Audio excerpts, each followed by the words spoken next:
Hello అండి అందరికీ. సగ్గుబియ్యం వడలు ఎలా చేసుకోవాలో చూద్దాం.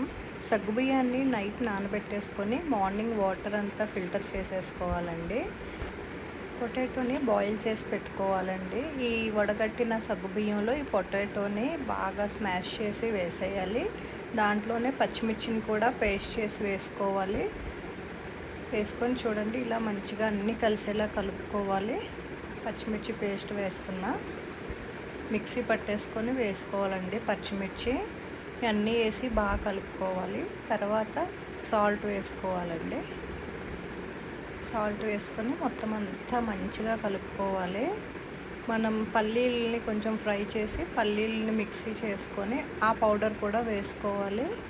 వేసుకొని అన్నీ మంచిగా కలిసేలా మిక్స్ చేసుకోవాలి. బాగా అన్నీ మిక్స్ అయిన తర్వాత ఒక 1/2 అవర్ పక్కన పెట్టుకోవాలి. తర్వాత ఇదిగోండి, ఇలా చిన్న చిన్న